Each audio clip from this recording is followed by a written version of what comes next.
2012 Honda Accord. Customer complains not cooling good. Did a visual, no obvious oil stain leaks, but you can't always rely on that. Went over it with electronic leak detector, found nothing there. It's been many years, if ever, if this customer had it recharged. Just kind of cool out of the dash, okay, but not great. That means it's low. But when you come out here and you grab the actual suction line coming out here, it's just a little lower temperature than ambient. Ambient's like at 66 degrees right now, so it feels a little cool, but only cool. I had one of the technicians goes, "Oh, it's cold out of the dash," and he goes, "Oh yeah, that's nice and cold," but not cool enough. Right now this should be so cold that it's literally condensating and water would be forming on the pipe. It's not that cold right now. I had 5 psi on the low side, 151 psi on the high side, and let's change this over to 134. Come on, focus. I went the wrong way. You see I'm changing the, there we go, I passed it. There we go, 134. So I'm ready to do a recovery. I'm hooked up to the low side. I'm going to be pulling out the refrigerant from the low side. The only thing stopping it right now is this valve. This valve is open. That's going down to the yellow hose that goes to the recovery unit, through the recovery unit, and then into the tank. So let's open it up and drain the gas out.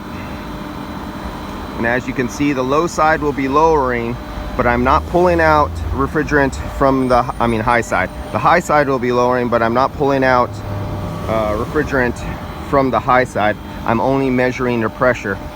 Once I know the pressure is below a point for the ambient temperature where there could be no longer liquid inside this line, so I have no fears of pulling out oil at the same time, then I'll open up the high side valve to recover.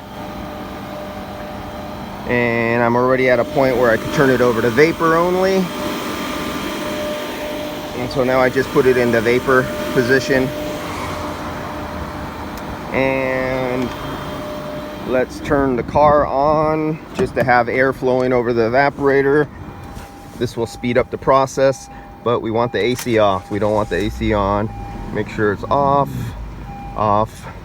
but keep the air flowing over your evaporator, because this warm air going over the evaporator will help heat up and boil off the refrigerant that will get trapped and lengthen your recovery time out of your evaporator.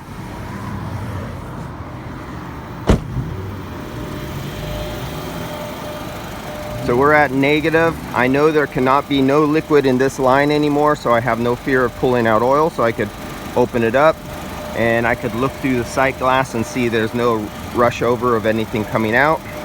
And as you can see, we're basically almost empty because there was very little in there in the first place. And then once I finish the recovery procedure, this line to the recovery gets turned off, and I plug in the vacuum pump, and the vacuum line gets plugged in or turned on, opened up to perform the vacuum. So now I'm under a negative, and because I'm under a negative, there's no, this is where the pressure switch will work.